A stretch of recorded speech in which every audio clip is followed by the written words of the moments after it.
Good evening. I would like to call to order the Monday, May 19th, 2025 meeting of the Wilson School Board. Roll call, please. Mr. Case, Here. Mrs. Denny, Here. Mr. Hart, Here. Mrs. Casper, Here. Dr. Kennedy, Here. Mr. McCray, Here. Mr. McCree, Here. Mr. Schneider, Here. Mrs. Cocker. Here. 9 present, 0 absent. Please stand for the posting of the colors by our JROTC.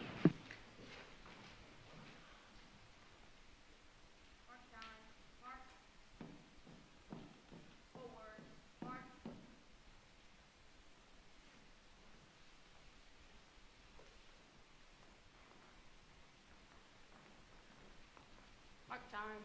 March. Color guard. Halt. Left. Face. Ma'am, permission to post colors? Post. Colors.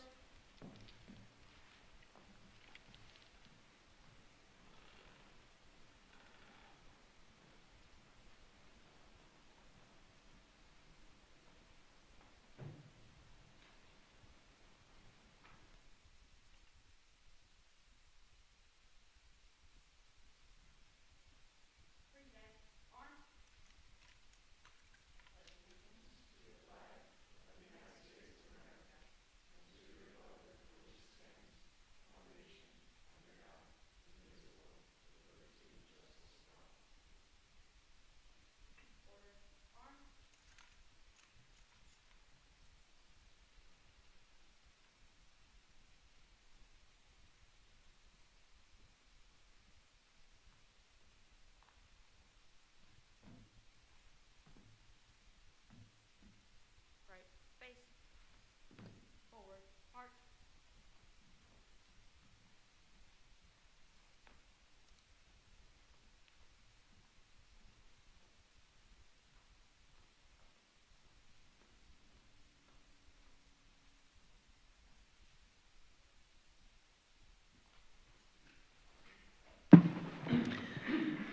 Thank you as always to our JROTC.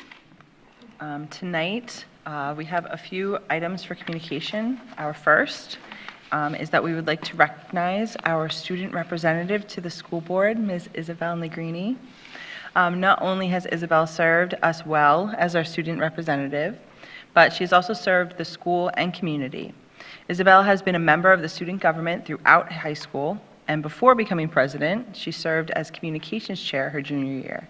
In addition, she also served as morale captain for Wilson's Minithon. She's a talented writer who served as the co-editor of the Wilson Wire, the high school newspaper. Isabel's involvement extends to the Model Senate, Select, and Treble Choir, and the Wilson Theater Company, where she performed as Ariel in the spring 2024 production of Little Mermaid, and as Mrs. Wormwood, my family's favorite, in this year's production of Matilda. Isabel is also a valuable member of the district's communication team, where she served as the Wilson Sports Media intern this past school year. It goes without saying that Isabel's many accomplishments makes her a deserving recipient of this year's Wilson School Board Scholarship. This award is given each year to a student who is well-rounded, involved in extracurricular activities, and is civic-minded. We are beyond pleased to give this year's $500 cash scholarship to Miss Isabel Negrini. Thank you, Isabel, for all that you have done to make our district a place where students love to learn, staff love to work, and people love to live. You are a perfect example of what it means to be a bulldog.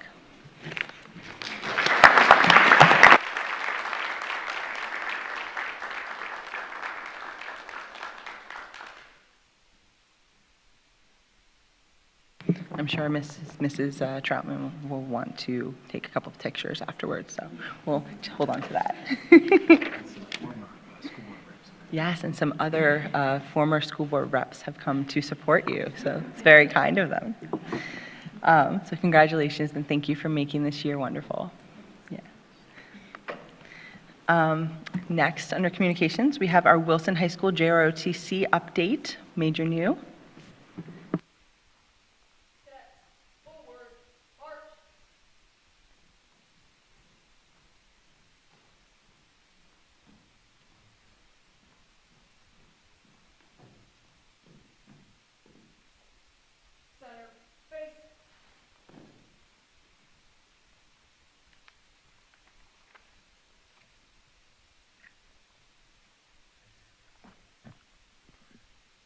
You can send it these. All right, good evening. Before I get started, as we all know, this is the wrap up for us. It's always a bittersweet time of year for us because we have to say goodbye to some hardworking students, and then, of course, welcome the new ones coming in as they begin the arduous process of leading their peers, which is I often tell them is the hardest job you have to do, leading your peers, because everybody has their own agenda, everybody has their own ideas, and then high school is compounded with everything else that goes on with high school life and everything else. But they do a fantastic job with it, and they're learning a lot of foundations in leadership. That'll serve them well in later in life. Whether they go in the military or not, they'll always use these leadership skills forever. So tonight, our mission as JRC is to motivate young people to be better citizens. I'm meeting this mission statement because the students work hard and are dedicated in the classroom, working in the community, and they're also working in competition and also becoming physically fit. In the classrooms, the students this year learned about leadership development. They worked on their physical strength development, and their also mental development, and also their academic development. Cadet Challenge this year, we saw a great improvement. They conducted 5 events, which is based off the Presidential Council of Fitness, if you remember those back in a few years ago. They do right angle push-ups, a curl up, a 30-yard shuttle run, a 1-mile run, and a V-sit stretch. As a result, we've had about 5 cadets earn the 85 percentile range, and we had 10 or more score in the 50 percentile range for their age and gender, and they had 85% or 50% in each of those categories respectively to earn that badge. Couldn't be a cumulative 85%.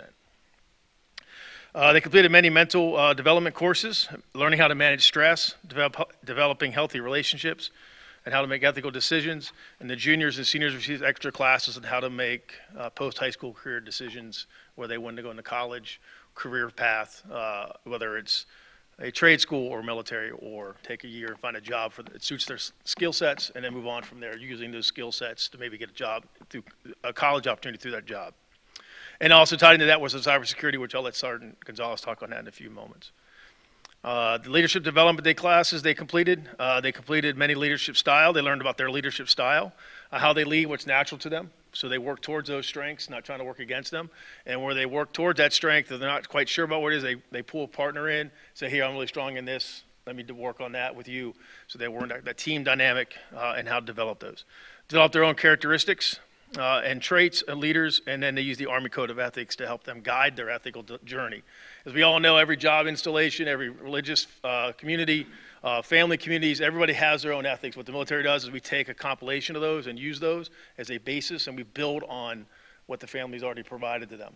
So all they have to do is take those and add a few pieces and parts, sprinkle it here or there, and then they kind of get a little better picture of who they are and how to make a decision that's based off of the right morals and ethics. In the community this year, we've been quite busy again. Over 500 community hours, over 20 color guards, 6 respect squads, the stair climb to pay tribute for the 9/11 heroes and to those who paid the ultimate sacrifice that day. We also did a salute to service football game, where we recognize not only just the military service in our community, but also those first responders who are oftentimes the unsung heroes of our communities and neighborhoods. So we want to make sure that they're recognized as well, and the students did a great job supporting that with the school district and the football team, so I was really proud of that moment.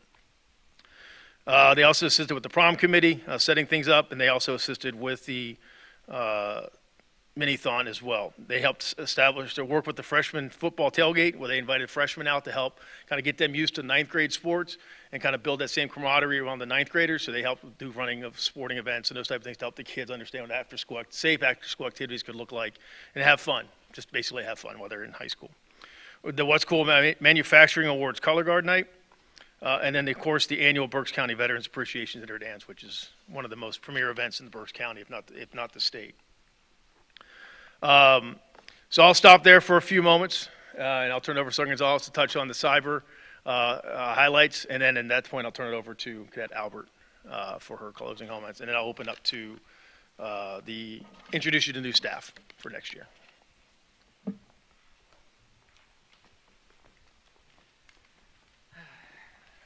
Good afternoon.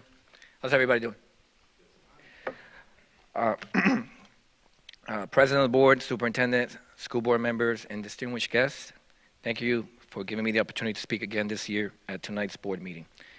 The vision of the Army JRC Cyber Education Training Program is to address a national workforce need by preparing students for careers in cybersecurity. Our mission is to build a diverse, talent pipeline to meet the growing demands of business and industry, as well as federal, state, and local government, including the military. Through this program, students gain hands-on experience as well as access to scholarship and internship opportunities. This year, the Wilson Cybersecurity Club had an outstanding competition season. We expanded by adding 2 new middle school teams, one each from Southern and West Middle School. We want to sincerely thank the principals and faculty of both schools for their commitment to growing this initiative and helping introduce students to promising careers at an early age. Both middle school teams competed in 3 competitions, advancing to the national semifinals, a remarkable achievement for their first year. Each school held sessions twice a month, sharing time equally between the 2 schools. Thanks to the collaboration between our high school program and student interns, both Southern and West Middle School also advanced to the state finals in an exciting head-to-head matchup. Team Bite Hogs from Southern Middle School edged out their peers by just 9 points to win the inaugural Wilson Southern versus West Cyber Patriot competition. So congratulations to Team Bite Hogs of Brody Lawless, Samantha Messner, Jaden Rivera, Brandon Hernandez, Connor Graber, and Juan Corbedo for their outstanding performance and dedication. Next slide. We also launched our Cyber Internship Program. This year, interns Dario Cardenas and Quinn O'Donnell volunteered over 160 hours to mentor the middle school students and guide the middle school teams. Their weekly support played a vital role in preparing students for competition. Thank you, Dario and Quinn, for your mentorship and dedication. Next slide. At the high school level, we fielded 3 Cyber Patriot teams, 2 male and 1 female team. 2 of these teams advanced to the International Cyber Patriot semifinals this year. I would like to present to you Ms. Steifer here. He was elected as the cybersecurity president for the upcoming school year. Team Codebreaker, Quinn O'Donnell, Dario Cardenas, Gabriel Harmon, Chase Mustipher, and Cole Savage finished 13th out of 35 nationally ranked teams and was our top performing Wilson High School cybersecurity team. So congratulations to them. We also had 2 high school teams compete in Lockheed Martin's CyberQuest and CodeQuest competition. Next slide, please. On March 31st, Wilson High School went head-to-head with 12 teams from 10 schools. I'm thrilled to announce, being our second year, that First Response Incorporated placed first overall, beating all the schools for the first time ever for the school. Another milestone this year, our cyber varsity team was invited to the prestigious SANS Foundation's Tournament of Champions, an elite invitation-only event where top cybersecurity teams from around the world gather in Washington, D.C. to compete. Over 2 evenings, our team faced off against 80 of the world's best. And I'm talking about people from like Saudi Arabia, France, England, Fort Bragg, North Carolina, Department of Defense. These were all adults. We were the only high school there competing in this competition. And I'm proud to report that Wilson, out of these 80 teams, placed 8th overall against professional ethical hackers around the world. A tremendous accomplishment for our students and our district, which Chase was one of the members of that team. Looking ahead, I will once again be leading the AFA Cyber Patriot Summer Camp this year. This time, I did a partnership with Penn State University. The camp will be hosted at Penn State Berks Campus Technology Building and will provide students with hands-on learning in cybersecurity. This year, we're expanding access to all middle and high school students throughout Berks County. Next slide. All right, and finally, here is the current Wilson High School cyber timeline that I put together with the direction of Dr. Weber. We are making great progress in building a full-fledged STEM cyber program. From June 1st to June 6th, the Army will be sending me, and I will be attending the 2nd Brigade JRC Robot Drone League Instructor Workshop in Tennessee. This training will strengthen our foundation in robotics and programming as we work towards establishing a Northeastern Robot Drone League with the goal of forming 10 teams in Northeastern United States by the 2026-27 school year, our school being one of them. We also plan to host a Northeastern League Robotics Championship right here at Wilson in November. Hopefully here, I'm fighting for us to have it here in Wilson. Board members, thank you for your unwavering support of the Wilson Cybersecurity Program. None of this would be possible without your continued encouragement and investment in our students' futures. I would now like to open the floor for any questions you may have.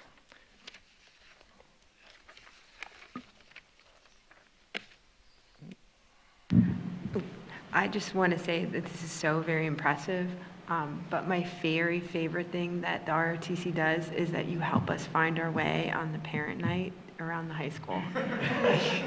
That will never, I can't express how grateful I am to see your happy faces to show me where I'm going. So thank you. Thank you. Any other questions?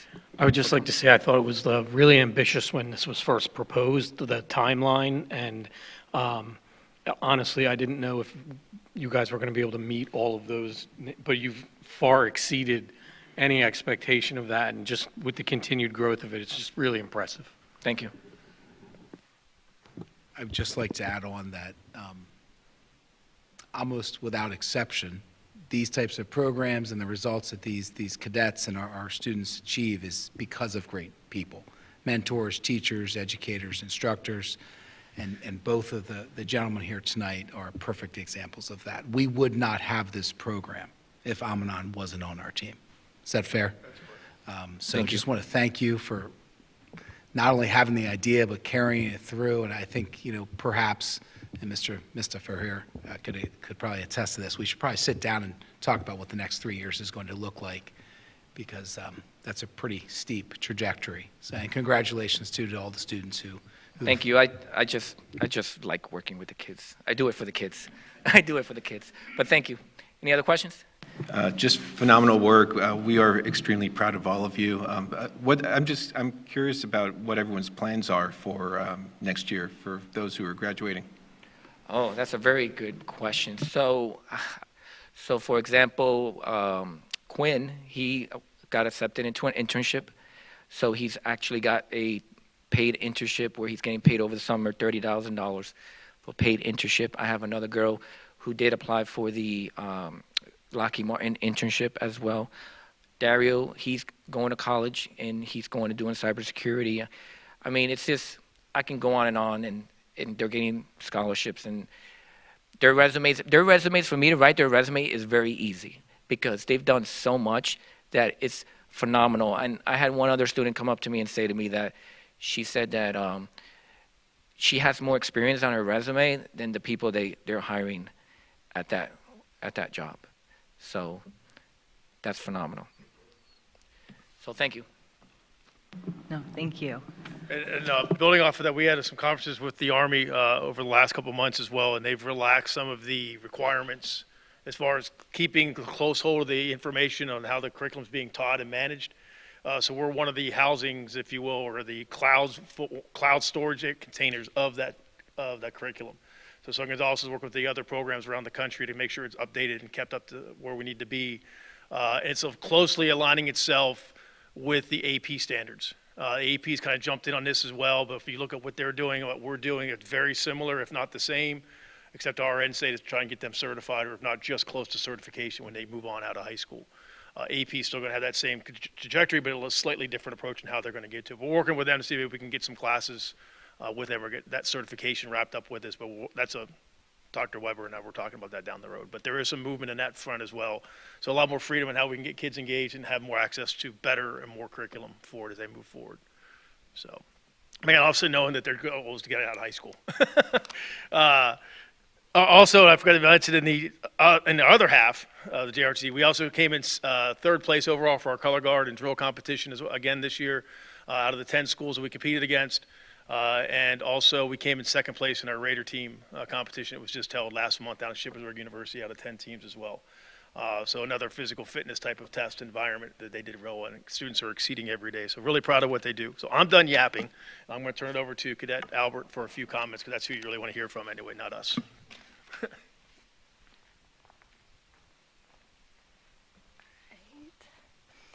Good evening. With the time that I have, I would like to first thank you all for your support of our JROTC program and our cadets. As a current JROTC staff member, this school year has been very successful in many different ways. From a very successfully ran Veterans Appreciation Dinner and Dance with over 750 attendees to now over 40 freshmen joining the program next school year, our JROTC has worked very hard to get our program to where it is today. I'm very proud to call these following cadets my staff. However, because our 4 years here is coming to a close, a new staff has been chosen. This staff is the perfect representation of what JROTC stands for. And the cadets all have their own classes and extracurricular activities, but within JROTC, they are their own powerhouses. But our staff didn't begin this year being this tight-knit. In fact, I only formally met Cadet Bossert this past August, and now I have him sending me memes online when I'm trying to go to bed. But with our dedication to JROTC, we were very quick to get along, taking jobs for each other whenever possible. So cadets, if you do not feel comfortable right now, there are more friendships to be made, some even lifelong. And I could not be more proud to call all of you my cadets. We have come from very different walks of life. We all have different courses in high school, different friend groups, but JROTC is the group that we have stayed with. And I know for me, I have found what I'm capable of through this program. And joining is the best decision that I have made. But I will say, they are really an outstanding group of cadets. You know, when I look at them, I not only see students, but very strong individuals who I know will go very, very far in whatever path they choose. And with these incoming staff members, I'm looking forward to hearing about their successes, as I'm confident that they will have many. And I thank you again for your continued support in our program, and I hope you all have a great rest of your night. Thank you. Thank you. All right, so outgoing XO is Cadet Alcantara. She's graduating this year and moving on to University of Scranton. Where's the other one? Cadet Sims Pugh. She was our S4. She took care of all the logistics. We've been into our room. We have the big supply room. She works pretty closely with Sergeant Gonzalez now to make sure we have all our cadet uniforms and those type of things online taken care of. One of the sergeant majors, who's also a graduate of basic training, will be leaving 2 weeks after graduate. What's that? June 18th to go finish his advanced individual training at Fort Leonard Wood. Cadet Worst. Cadet Rosario, she'll be returning back to us. Sorry, I'm skipping the lines as I'm going down. Cadet Bossert, he kind of stepped in. It was a little kind of quiet at the beginning of one of those classic cases that I'm not sure if I want to be in this program, and that by the end of it, it's been chugging along as our go-to kind of cadet who can turn to and get anything done for us. And then Cadet Grassi down at the end, who will be attending college in the local area in the fall as well. And Cadet Albert will be attending Susquehanna University on a ROTC scholarship. So that's the outgoing staff. Now the incoming staff. I'll go backwards, or I'll go from here to here. Cadet Courtois will be the S. Sorry. Huh? Here, come here. You do it. Outgoing commander. So Cadet Courtois here on the very left is going to be our incoming S5. It's going to be our incoming S5, meaning that she's working with community outreach. And then we have Cadet Mount Stats, who's going to be the incoming S2, our security officer. We have Cadet Rosario, who is going to be the battalion's command sergeant major. Cadet Padilla, she's going to be the battalion's S3, meaning she is the operations officer. Then we have Cadet Sharma, who is going to be the battalion's executive officer. And on the very right, Cadet Woods, the incoming battalion commander. So again, thank you for everything you guys, for the support you provide to us. Without us, or without you guys, we wouldn't be here. We wouldn't be us.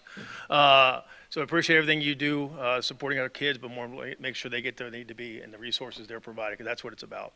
I'm very proud of them, very proud of how this organization's come together this year and in the previous year, but this year's really been a struggle for some of them, a struggle for all of us with different things going on in the environments and how we get things done, but they've come through, the coalesce and got things done above standard. And as I often say this, they kind of do follow the axiom of George Patton, which I did follow a lot as a CAV officer, was just tell me what to do and get out of my way and let me get it done. And they do that quite well and quite frequently. So I'm very proud of them and how much they've learned and how far they've grown over the last 4 years. So again, thank you for your time, and we'll be on our way this evening.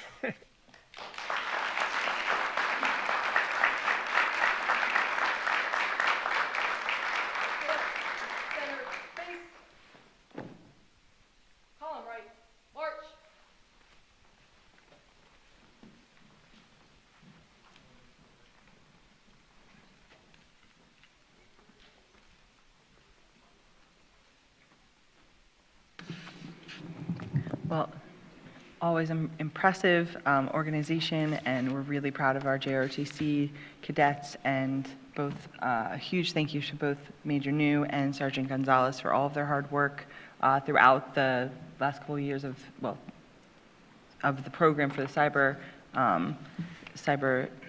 program, but also just in general for our JROTC. I don't know how this was organized, but Dr. Hoffert is up next, and that's a hard presentation to follow, but we are enthusiastic to hear your safety and security goal updates. Dr. Hoffert. Thank you so much for the opportunity. I appreciate it. This was, I'll give you a disclaimer, this was originally designed to be a mid-year update, but it is May. So it is now an end-of-year update on some of the upgrades that we've made as far as safety and security.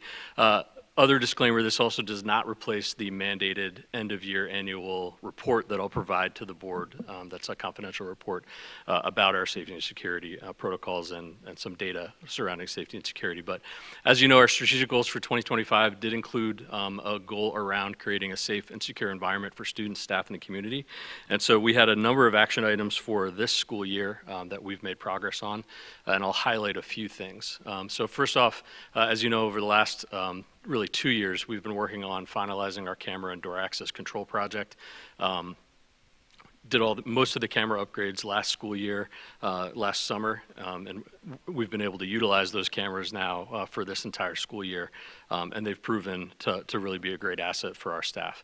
The next phase of that project is door access controls, and that's going to start this summer with replacing every fob unit, every door access control across the district, and linking them in with our camera system so that we have one kind of cohesive unit system that we can use to monitor doors, monitor locked, unlocked, monitor doors that are propped open, and also attach cameras to those locations so that we can see what's happening when security events happen.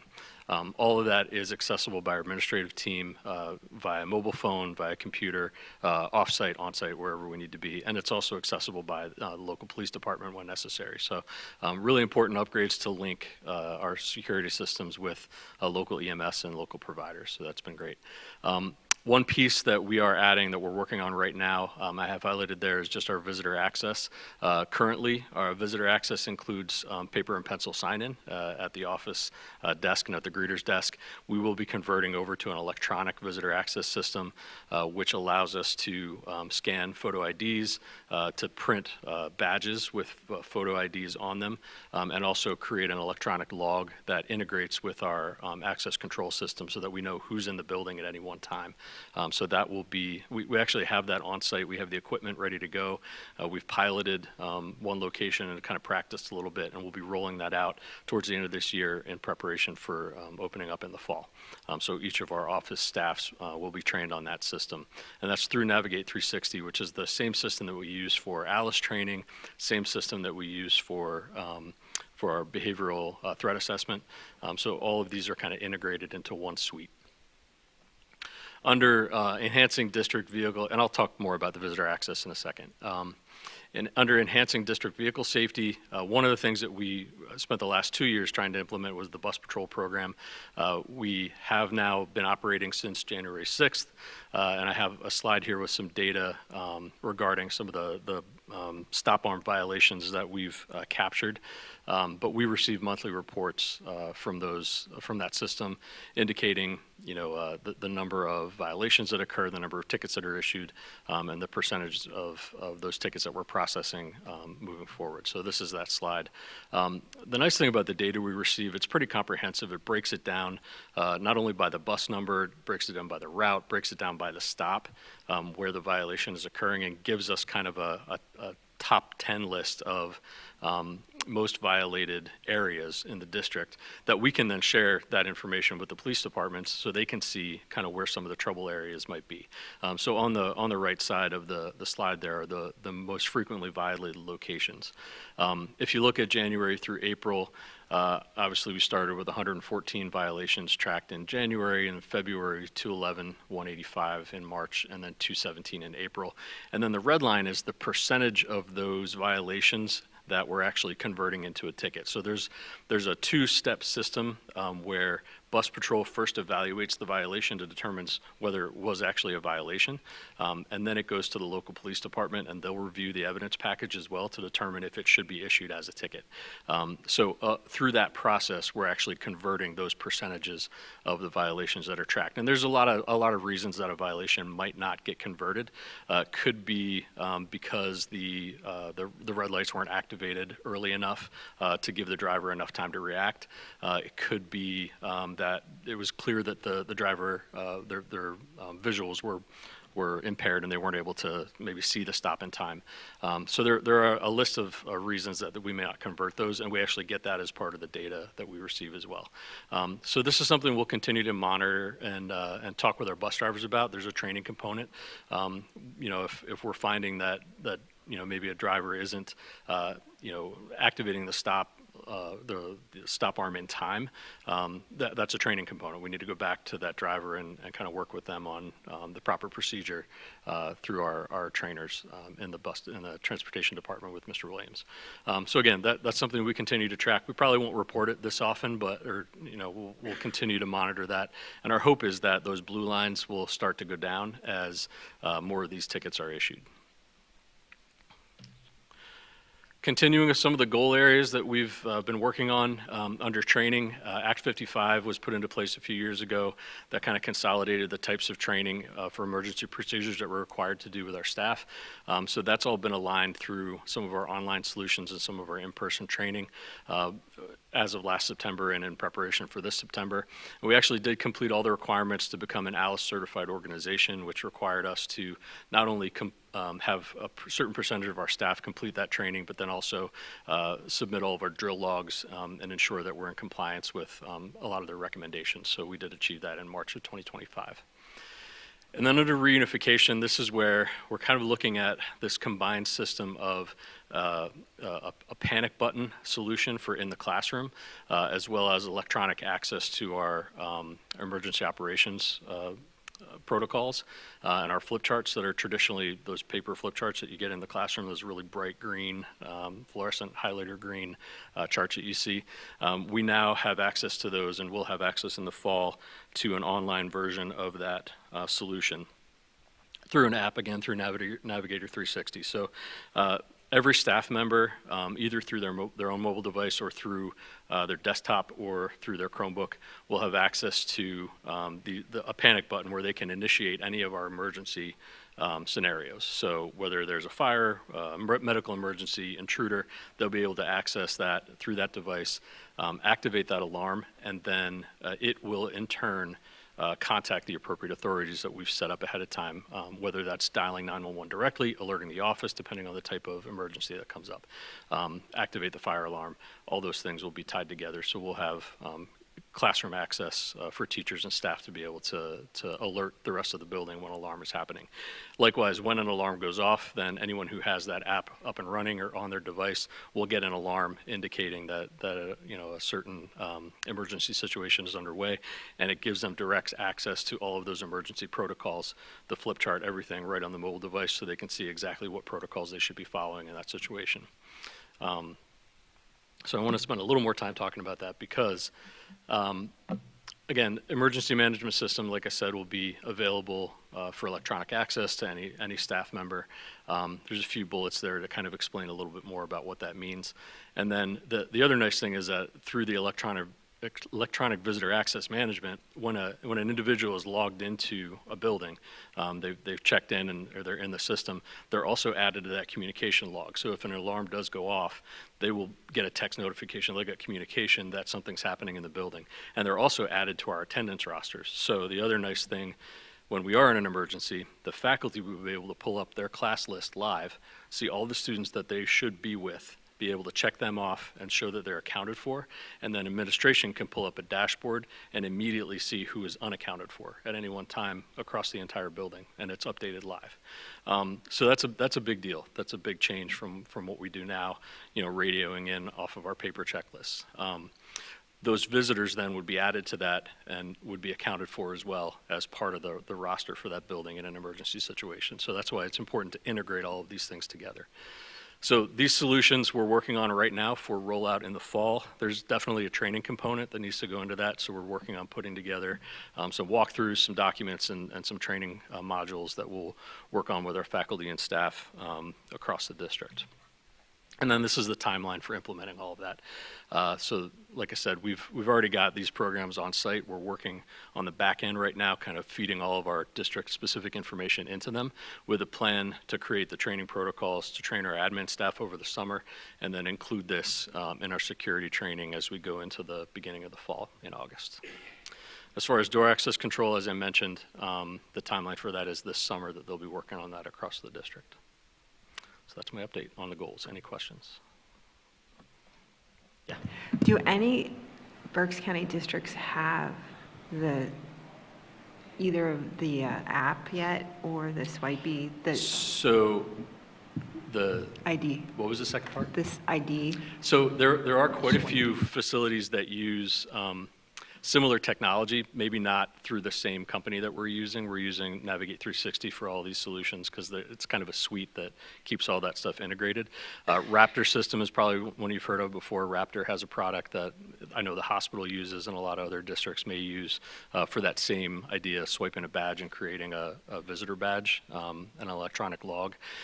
There is a system called Crisis Go that's been utilized across the county, and we were in the cohort kind of piloting that a few years ago and decided against it at the time just because of some logistical things. But I think those issues that we had early on have been ironed out through this system, and so that's why we're going forward with this one.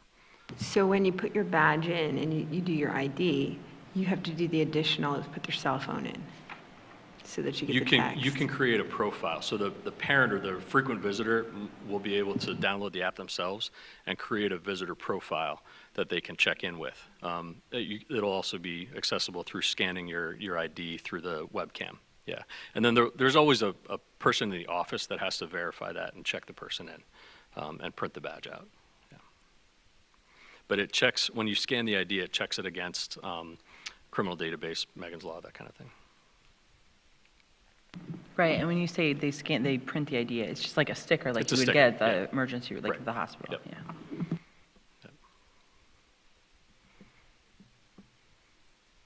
Other questions? No question for Dr. Hoffer. Just thank you for your leadership. Andy has taken this area of our strategic goal development and leadership for the past 3 years, and through his team and the support of everyone here to fund these projects and allocate resources accordingly, we've been able to get quite a bit accomplished. So part of what he discussed was this year, but again, as a reminder, that's kind of the closing out now of 3 years of work in regards to that specific item of focus for us. So just thank you for your leadership and thank you for all that you do for our district. And I will say the majority of the stuff that I've talked about today has been funded through state PCCD grants, which come along with the governor's budget. Typically, they run for about 2 years, so we already know right now the money that's been allocated for 24-25 and 25-26. But now with the new budget, we haven't found out exactly yet what we're going to get for 25-26 and 26-27. So they kind of overlap. So we have a few more ideas. I'm kind of just waiting to see what the funding is going to look like on that side. And just additional thanks, because I know a few years ago we had polls and surveys from the community, and the community was one of the top priorities of keeping our schools safe. So thank you for following through on all that. Thank you, Dr. Hoffert. Thank you. Okay.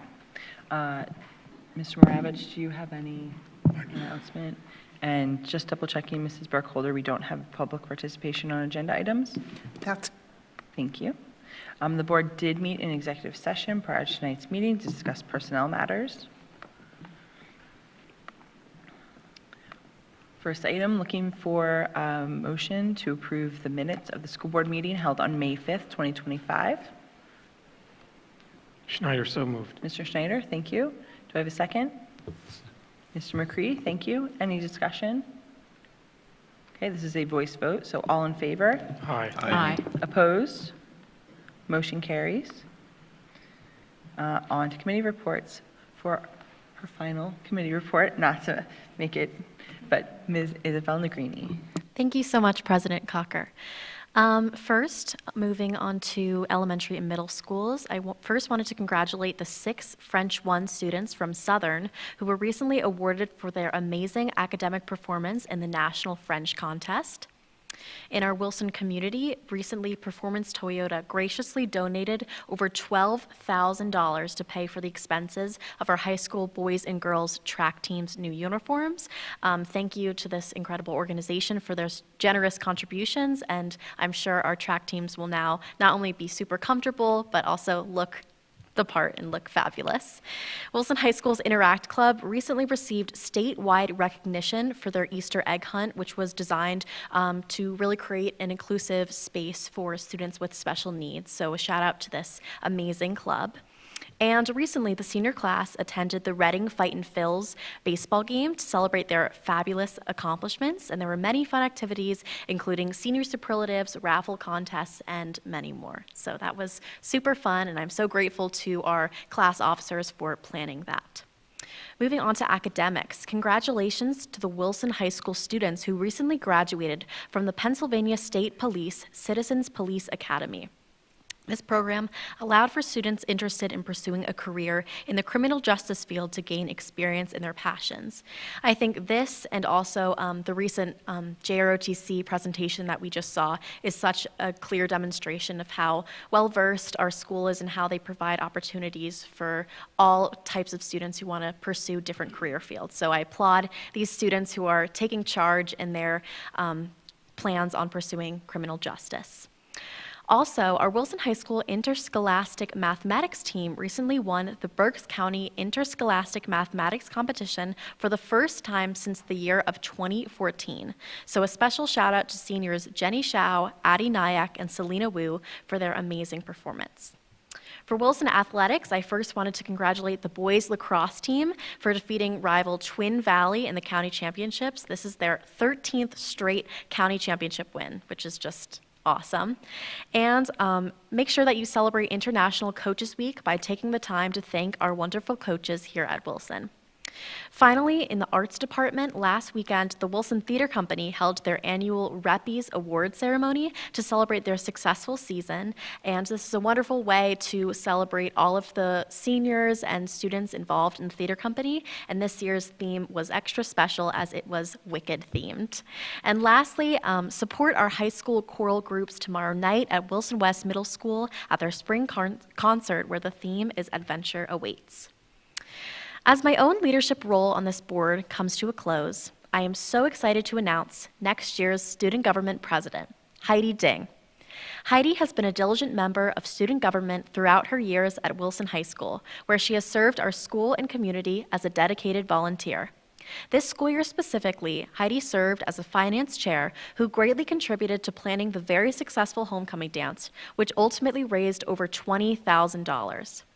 To say Heidi is an involved student is an understatement.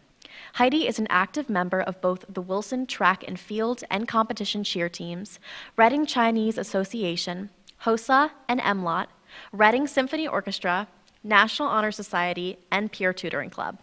And that does not even cover half of her extracurriculars. Heidi currently serves as the junior class treasurer and the president of the ping pong team. She is also part of the Johns Hopkins Center for Talented Youth. Heidi has successfully participated in several academic competitions, including Science Olympiad, FBLA, the M3 Math Challenge, and the Math Counts competition. While I am certainly sad to leave this position, I have absolutely full faith in Heidi's leadership abilities as the next student government president and school board student representative. Heidi, I know you will do an outstanding job, and I am so proud of you.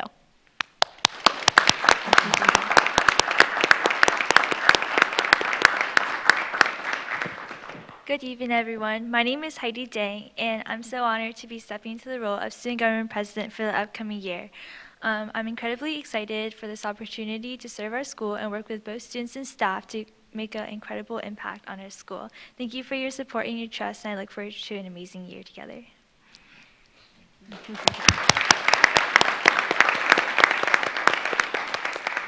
Thank you, Heidi. Although this was my final report for the school year, and this will soon become my last ever school board meeting as the Wilson School Board representative, I feel as though my time served here will forever be ingrained in me as I venture off to new and exciting chapters of my life. I wanted to thank each and every board member for making me feel so welcome and supported as a student leader. Your unconditional kindness and support towards me throughout the school year has impacted me in ways I truly cannot put into words. Thank you to Dr. Trickett for being such a wonderful role model and for continuing to lead our school with great commitment and care. I'm especially grateful to be in the company of 4 intelligent, articulate, and accomplished women. Thank you for being outstanding role models for me as a female leader in our school community. As I continue to further my education at Penn State University this upcoming fall, I promise to uphold the principles and values of the Wilson School District by being a leader on campus and a friend to all. I'm so grateful for having had this very special opportunity as a student leader. Thank you, and this concludes my final report.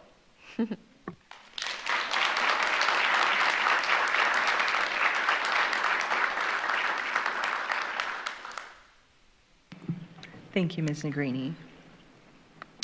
Operation, yes. Next year, you can join the Distinguished Alumni Club and make sure you come back for a meeting. Operations Committee, Mr. Case. That's really tough to follow.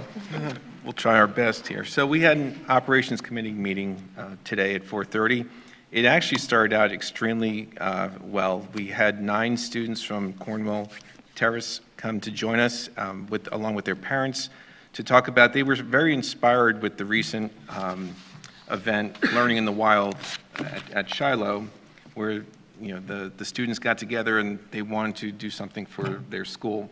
So they're basically kind of wanted to warm up, and they may speak to our board. I don't want to put that on anyone, but I think there was some word that they might want to speak to our board about kind of talking about what they want to do. They want to talk about adding birdhouses, trees, flowers, plants to attract butterflies and other nature seekers, squirrels, things like that, to Cornwall, and kind of just be a part of the outdoors environment there. So everyone was very enthusiastic, and there's a lot of things we can do within our school district through donations, et cetera. So I'm not sure that this would even cost any money or very little.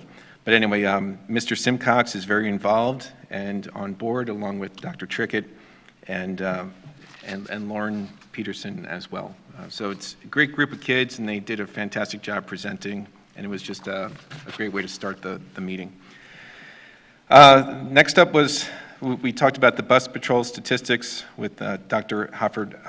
Talked about that already, and then with regard to construction for the Performing Arts Center is, construction for Southern Middle School and the Lincoln Park projects.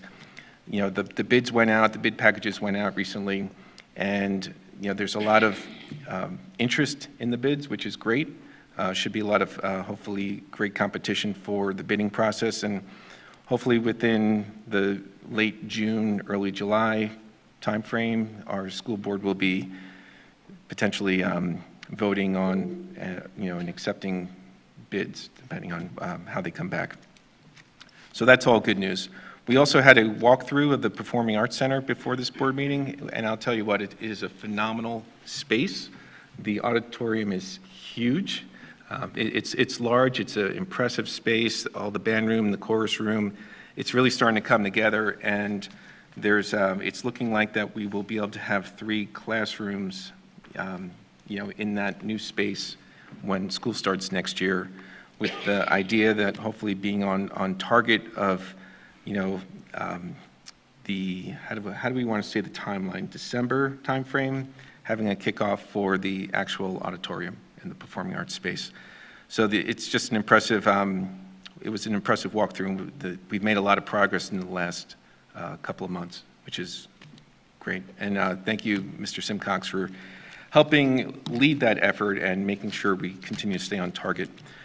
From the facilities perspective, there's something on the agenda tonight for the Giza. It's for Wilson West for the lighting project. It's an expensive project, $973,000 to redo all of the lighting, to a new LED system, a lot of failed systems within the transformer type of way we do lighting there, to doing all new methodology of the LED lighting and direct, 110 circuit runs, et cetera.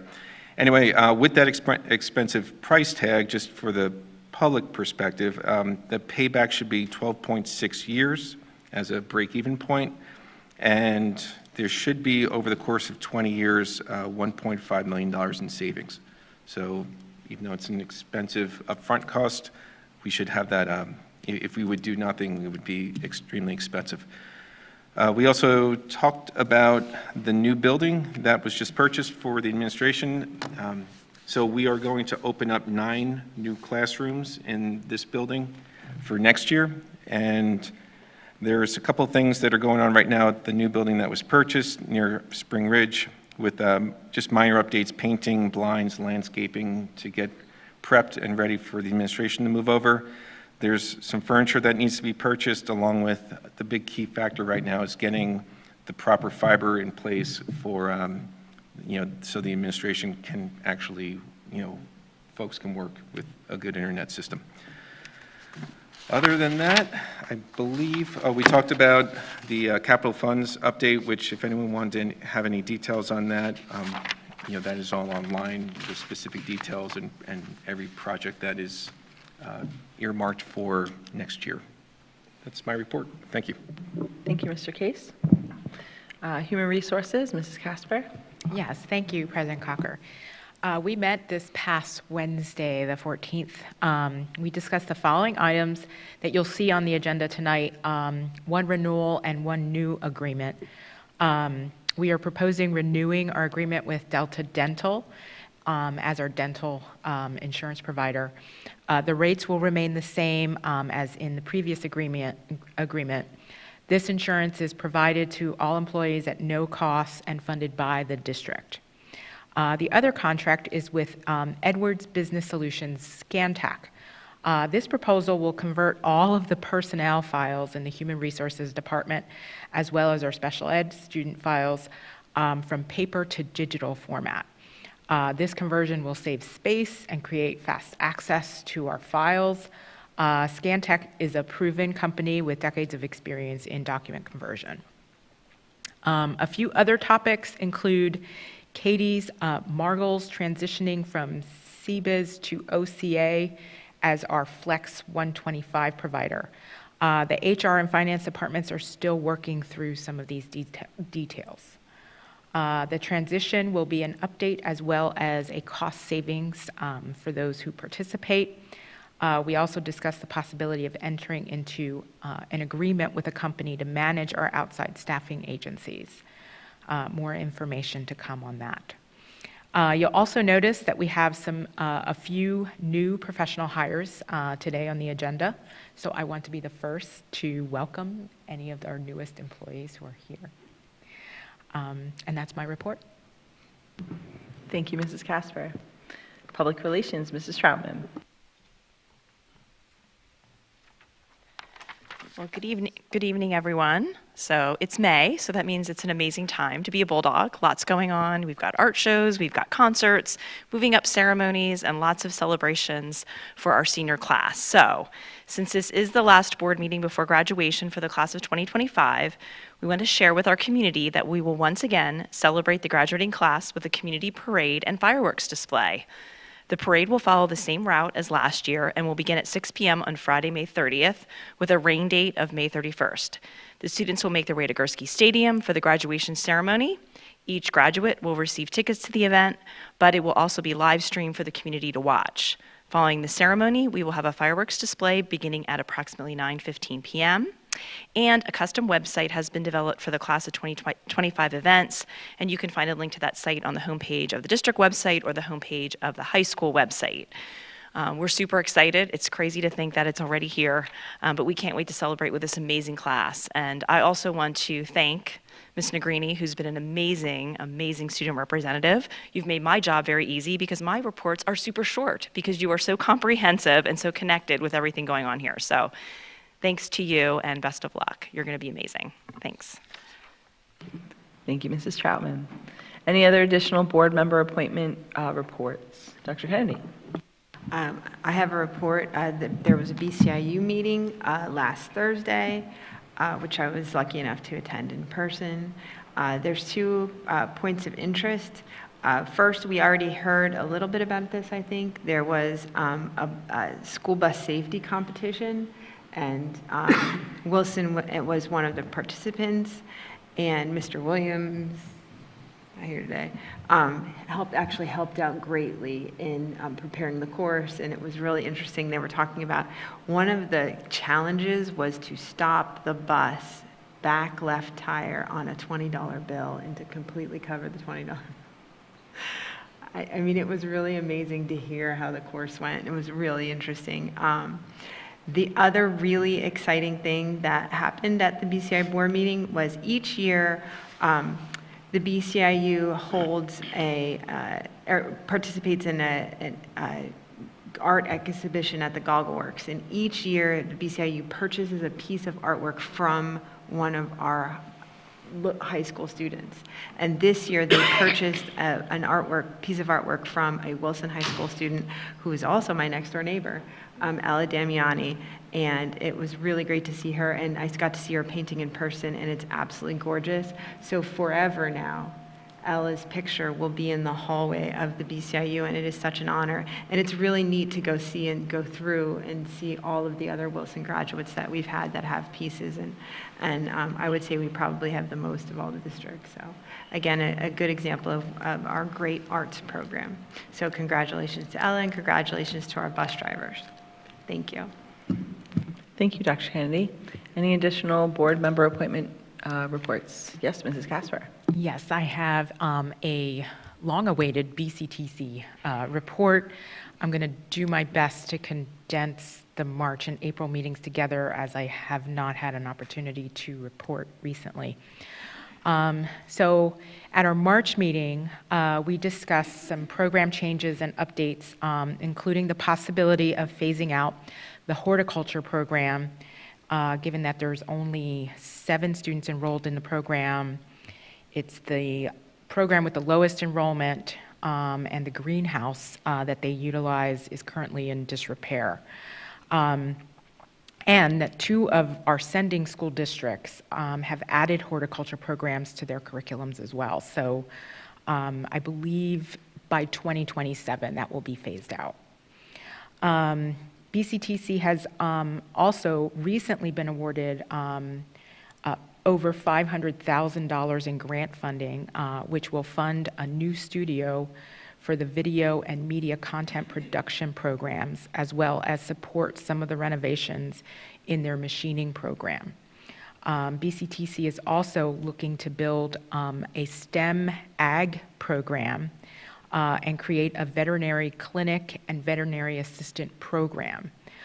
So right now, they're currently visiting other programs like it to get an idea of how they will be staffing it.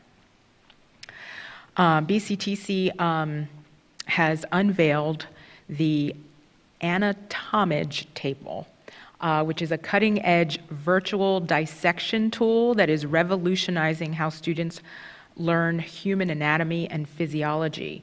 The advanced technology allows students to explore the human body in stunning 3D detail, offering an interactive and immersive learning experience. So students in sports medicine and rehabilitative therapy, dental occupations, cosmetology, and protective services are using the table to deepen their understanding of body systems, structures, and functions, all without the need for traditional dissection. Applications for student enrollment for next year was a record high for BCTC, with 1,214 new applications and 901 new enrollments. Those numbers do not include ninth graders. So the projected enrollment for the 25-26 school year is 3,055 students, and less than 25 open seats in each campus. So a big boom for our CTEs, and that's not just BCTC, it's across the state. At our April meeting, we had a special treat, which I'm going to share here, where we were introduced to two BCTC students who authored and illustrated a children's book called Max's Big Dream. The author, Jacob Gilby, and illustrator Megan Gardula are both best friends and students in the Early Childhood Education Program at BCTC. The book's story, Max's Big Dream, is loosely based on Jacob's experiences, the author, and who better to capture the illustration than your best friend. So I'm really excited to add this book to our early childhood collection at Penn State Berks.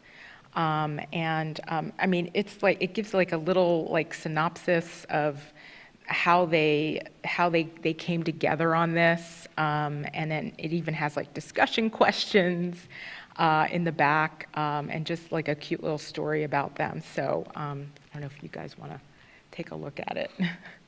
That was a real treat to get to know them and to get to know their backstory on the book. So let me see. BCTC students and staff recently visited the Pennsylvania State Capitol in April to participate in Career and Technical Education Day. They joined schools from across the Commonwealth to celebrate and promote the value of a CTE, education. And during their visit, the students had the opportunity to engage directly with state leaders, share their personal experiences, and highlight how CTE programs prepare them for high-demand, high-skill careers. The event underscored the importance of hands-on, career-focused learning in building a strong workforce in Pennsylvania's future. I also wanted to congratulate a few of our students here from Wilson. Congratulations to our Skills USA Pennsylvania State medalist from Wilson, William Arnholt, who took first place in internet working in computer systems and networking security. Also, congratulations to Miguel Villegas, a Wilson BCTC Sports Medicine and Rehabilitative Therapy SMART senior, for taking first place in occupational therapy at the HOSA Future Health Professionals State Conference. Congratulations also to Wilson's Ben Schaefer, who won first place in the BCIU Award for Color Photography, also from the BCTC Video and Media Content Production Program. Just a couple of upcoming events. The Senior Recognition Night for BCTC is on the 27th of this month from 6:30 to 8:30 at the Santander Arena.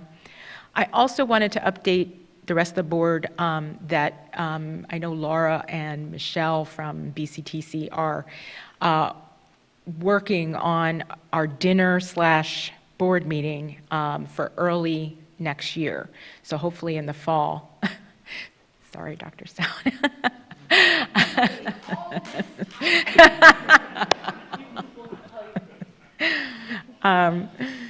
I'm sure we can invite you back.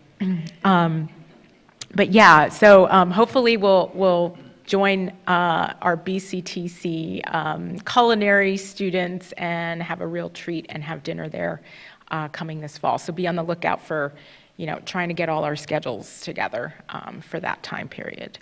And that's my report. Our next meeting is this coming Wednesday, the 28th. Thanks. Thank you, Mrs. Casper. And that book is adorable. Do you know if they have it on sale anywhere? It's not published. Amazon Kindle. Oh, I'll find out. Okay, I'll have to look for it. Thank you for your report. Any other additional reports? Mr. Case? Yeah, just a quick report about the Education Foundation. We met on last Friday, and just some highlights real quick. There were some students that talked about the Learning in the Wild and kind of some of the venture grants that the Education Foundation helps with. Oftentimes from the venture grants and what the Education Foundation helps with, folks come back and kind of talk about their experiences. The Learning in the Wild is a huge success. The program continues to expand, and there were a couple of students that wanted to come and talk about that, so that was great. It's always a happy feeling with the Education Foundation. Some of the other things that went on at that meeting, Monica Lawrence, who's one of our autistic support teachers, came in to speak about the peer buddy groups or peer buddy groups that they have at Wilson. So there was one of our students, Miss Green, who's a senior, came in with one of her buddies, and they talked about, and we've talked about this, I believe, last year or the year before, and that, again, that program continues to expand. Where, for some of the autistic students, some things may be more challenging about going out to grocery stores, knowing what to shop for, how to, cook or bake. They go bowling, doing some orchard picking and going to games, et cetera. A whole bunch of things that they'll do together with the buddy program, which is a great program. So they did talk about that. But one of the things I did want to bring up to this board was Monica Lawrence also brought up a program that she was pitching, and she may pitch to our board in the near future, which it seemed more appropriate that it's driven through the board, is the PAES program, which is the Practical Assessment Exploration System. It's basically a program that's a comprehensive hands-on assessment experience to explore career paths, develop essential work skills, and assess aptitude and potential for life skills after high school, which is a large challenge to parents and students, in this program. So the initial, I believe we send some students out potentially for this program, and there's a cost to it, and that's something that we might be able to look to as a district to bring that in-house. And the initial cost of this was something around the neighborhood of $41,000, but that was before looking at all factors of what we're spending for programs like this outside and what can we bring in, et cetera. So I believe that may be pitched to the board. It seems like a great program and something that Wilson really should be looking at supporting. So more to come on that, but I did want to bring that up to the board. Also, in other news, the Wilson Community Night at First Energy Stadium is coming up Wednesday, May 28th. I believe there have been tickets that have been passed out for free to, teachers and faculty members, within Wilson. But it's a great event for folks to just come out and enjoy a baseball game and hang out with the community. Also, the next meeting is October 4th for the Education Foundation, which is wild to say because it's next year when school starts again. So, and also save the date for the Bulldog Bash. Oh, I'm sorry, the Bulldog Bash is October 4th. The next date for the Education Foundation meeting is September 19th, which is after school starts. And that is my report. Thank you. Thank you, Mr. Case. Any other committee reports or additional reports? Okay. Mr. Maravich, do you have any report? Okay, thank you. All right, moving on to Treasurer's Report. Mr. McCray.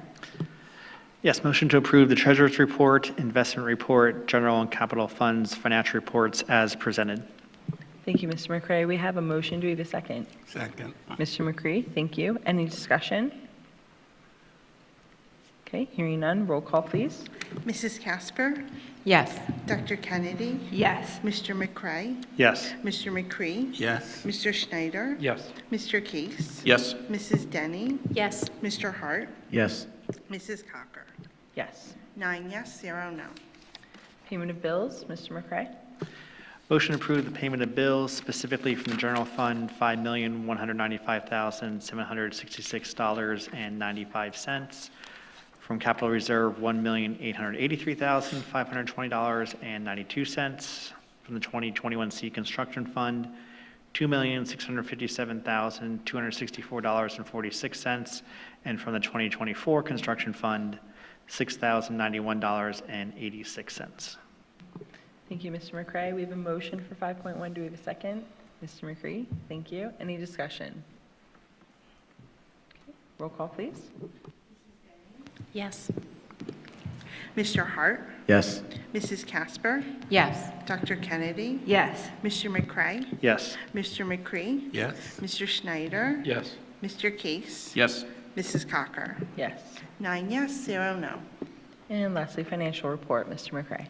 Motion to approve the financial reports for the month of April 2025, specifically cafeteria and childcare, along with the activity accounts at Southern Middle School, West Middle School, and the senior high. Thank you, Mr. McCray. We have a motion for 6.1. Do we have a second? Yes. Mr. McCree, thank you. Any discussion? Okay, roll call, please. Mr. McCray? Yes. Mr. McCree? Yes. Mr. Schneider? Yes. Mr. Case? Yes. Mrs. Denny? Yes. Mr. Hart? Yes. Mrs. Casper? Yes. Dr. Kennedy? Yes. Mrs. Cocker? Yes. 9 yes, 0 no. Superintendent's report, Dr. Trickett. Thank you. Before I dive into my report tonight, which will be very brief, I also just want to take a moment to thank Isabel and Maddie and Bryce and Danny, all the student leaders that came before her, for not only serving in this capacity formally on Monday nights, but also just, again, serving as leaders and the voice, representing the voice of your fellow peers. You know, student government president carries with it a lot of responsibility in a system as large as ours, and I think it signifies how important her role is and their roles in this organization by the position she sits in at this table. I also want to call attention to the fact that recently we shifted our committee structure of reports in the board agenda.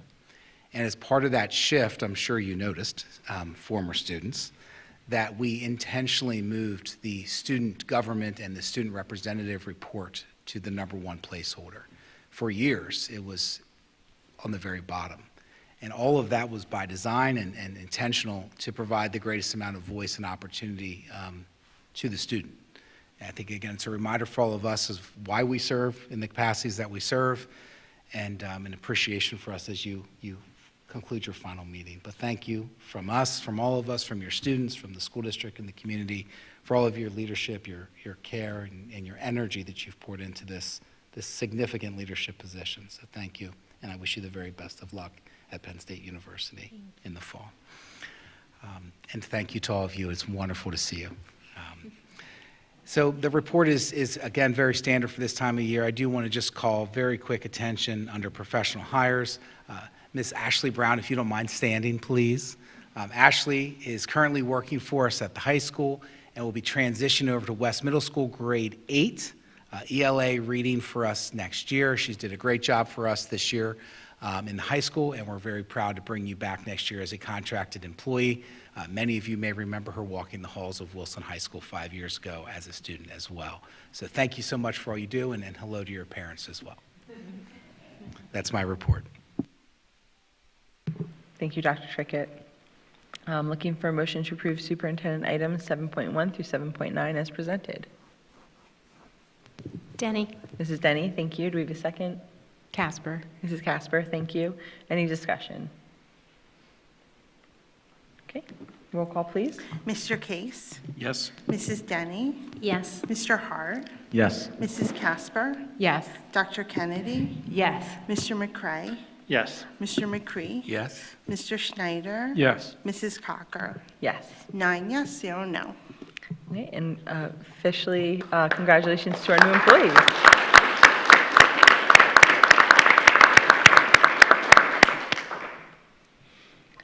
On to ratification and approval of the following field trips. Looking for a request to approve, motion to approve 5 high school students and chaperone, Mr. Connor Whitman, and a parent chaperone to attend the TSA National Conference June 26th through July 1st, 2025 in Nashville. The cost of students will be $775 and $500 without airfare if you feel like driving to Nashville, which is a fun trip, by the way, if you take a couple days. The TSA is a nationwide nonprofit group boasting over 300,000 middle and high school students devoted to science, technology, engineering, and mathematics fields. Looking for a motion to approve field trip for 8.1. Denny? Mrs. Denny, thank you. Do we have a second? Schneider. Oh, Mr. Schneider, thank you. Any discussion? Okay, this is a voice vote, so all in favor? Aye. Opposed? Motion carries. Under Human Resources, 9.1, request approval to renew the agreement with Delta Dental. 9.2, request approval of the attached contract proposal with Edward Business Solutions, Scantech, for document conversion pending solicitor review. And 9.3, request approval of the attached updated job descriptions. Looking for a motion to approve human resource items 9.1 through 9.3.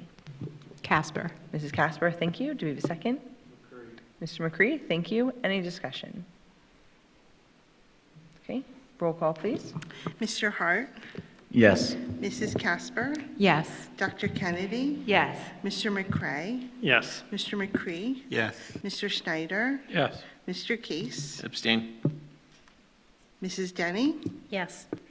Mrs. Cocker? Yes. 8 yes, 1 abstain. 10.1, consent items. Looking for a motion to accept with gratitude the following donations from Chick-fil-A, Broadcasting Square, a donation of 1,600 free sandwich cards for Wilson District employees for Staff Appreciation Week. Looking for a motion for 10.1. McCray. Mr. McCray, thank you. Do we have a second? Mr. McCree, thank you. Any discussion? I will say I've been never so excited to make a motion as for Chick-fil-A, so an honor in my tenure here, yes. Thank you, Mr. McCray. Any other discussion? Okay.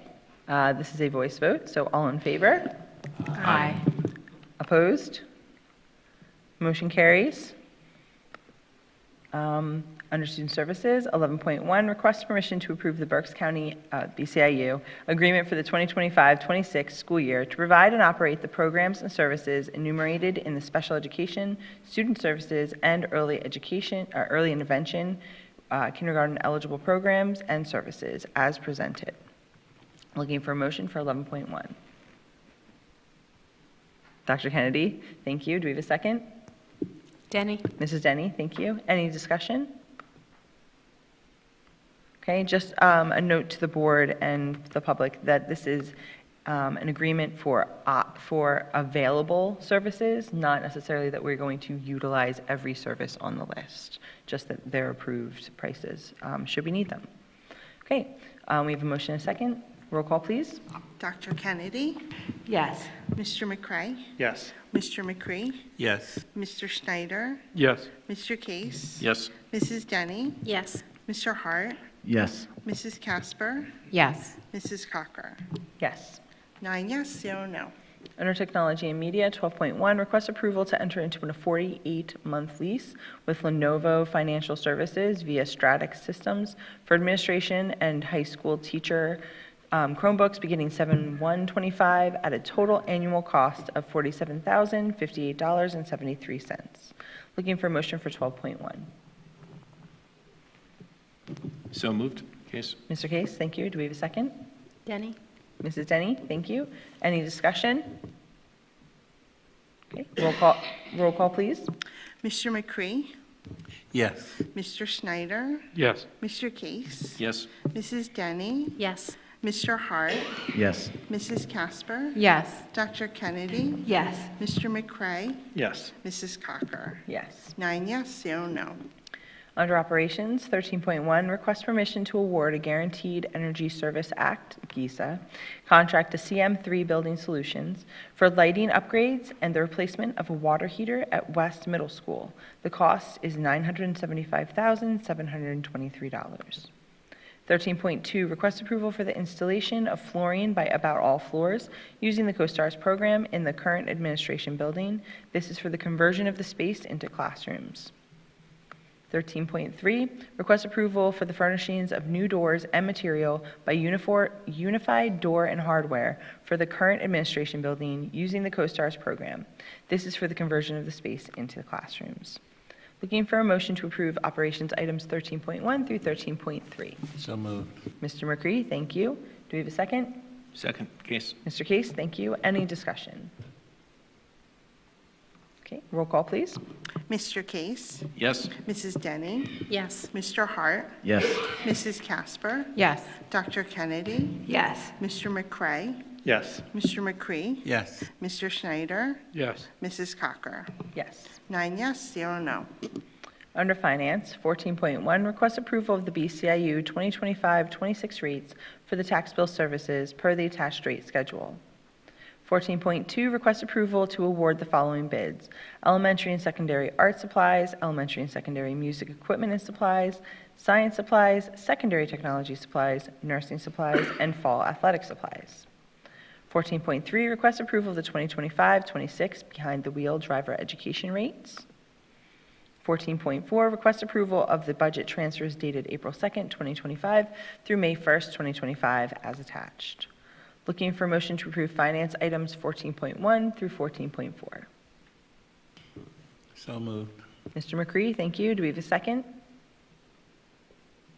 Schneider, second. Mr. Schneider, thank you. Any discussion? Okay, roll call, please. Mrs. Casper, Yes. Dr. Kennedy, Yes. Mr. McCray, Yes. Mr. McCree, Yes. Mr. Schneider, Yes. Mr. Case, Yes. Mrs. Denny, Yes. Mr. Hart, Yes. Mrs. Cocker. Yes. 9 yes, 0 no. Under Teaching and Learning, 15.1, request approval of the student teaching affiliation agreement between Albright College and Wilson School District. 15.2, request the approval of a contract with Volt Athletics for software programming to assist our high school physical education program with sports-specific training built into the physical education courses around fitness and training. 15.3, request approval of a contract with Indian Run Environmental Education Center to provide services for the middle school field and stream program. 15.4, request approval of a contract with Critter Connections Animal Program to provide services for the middle school field and stream program. And 15.5, request approval of a contract with John James Audubon Center to provide services for the middle school field and stream program. Looking for a motion to approve teaching and learning items 15.1 through 15.5. Dr. Kennedy, thank you. Do we have a second? Schneider, second. Mr. Schneider, thank you. Any discussion? Okay, roll call, please. Mr. Schneider, Yes. Mr. Case, Yes. Mrs. Denny, Yes. Mr. Hart, Yes. Mrs. Casper, Yes. Dr. Kennedy, Yes. Mr. McCray, Yes. Mr. McCree, Yes. Mrs. Cocker. Yes. 9 yes, 0 no. Under policies, we have a final reading and adoption of policy number 227, controlled substances. So looking for a motion for policy 227. Dr. Kennedy, thank you. Do we have a second? Mr. McCree, thank you. Any discussion? Okay, hearing none. Roll call, please. Mrs. Denny, Yes. Mr. Hart, Yes. Mrs. Casper, Yes. Dr. Kennedy, Yes. Mr. McCray, Yes. Mr. McCree, Yes. Mr. Schneider, Yes. Mr. Case, Yes. Mrs. Cocker. Yes. 9 yes, 0 no. Under miscellaneous, our enrollment report as of May 15th, 2025 is 6,477 students, which is a decrease of 2 from the previous report on April 14th. 17.2, request permission to appoint Dr. Amy Kennedy, temporary board president for the purpose of signing her son's diploma, which I accidentally almost signed and stopped myself. So, Dr. Kennedy, so looking for a motion to temporarily approve Dr. Kennedy as board president. So moved. Okay, Mr. McCree first, Mr. Hart second. Any discussion? Does Okay. it have to be temporary? Like, I mean, It is so temporary. That's Now's up your to her. chance, Steph. Take the I'll see you guys later. Okay, hold on, we didn't vote, Dr. Kennedy. Okay. Mrs. Burkholder, do we have to take roll call on this? This is Voice supposed to be a vote? voice Okay, vote, voice vote, yes. okay. Oh, right, I see it, sorry. All in favor? Aye. Aye. Opposed? Okay. Dr. Kennedy? I believe it's President Kennedy. Right. Madam President? Well, that was very quick. Do we need to switch back over, or? Yeah, You want to run the rest of the meeting? No, we're good, okay. Oh, that is the meeting. So, any public participation on non-agenda items? Okay. Any other business from the board? Mrs. Casper? Yes, thank you, President Cocker. I have two things. First of all, I was supposed to have my report for the Literacy Council and our partnership by today, but I'm still waiting on some data and trying to collect all my data. But I told my students that I'd be presenting, and they were so excited for me to share their pictures and things. So I just wanted to let them know, in case they're watching, that on the June 9th meeting, stay tuned, I will be presenting my update from this past year on that partnership. And then the second thing I wanted to say is I am so excited that all the other students are here. I've had the pleasure for the past 6 years to be sitting next to the student representative, and it is just so much fun. And I want to congratulate you, Isabel, on your last meeting, on graduation, and I feel like I still have you close as a Penn State student. I'm excited I can just email you regularly and stay in touch with you. And I want to congratulate your sister Maddie also for graduating. So this is an exciting time in the Negrini household, I'm sure. So congratulations, and it's been such a pleasure to sit next to you in this past year. So, and the rest of you. I'm so glad to see you. But yeah, that's all I wanted to say. Thank you, President Cocker. Thank you, Mrs. Casper. Any other discussion from the board? I just would never want to miss a chance to talk about baseball fields. I'd like to point out that last week, one of our baseball games was rained out, and we were the only district who had a rain out because our field is on a swamp, and everyone else was able to play their game, and our team was not. So we won that game, but unfortunately they just lost the district game tonight. So just want to talk about our very needy, wet baseball fields. Thank you. Thank you, Dr. Kennedy. Any other discussion from the board? Okay, hearing none. Looking for a motion to adjourn? Schneider, so moved. Meeting adjourned.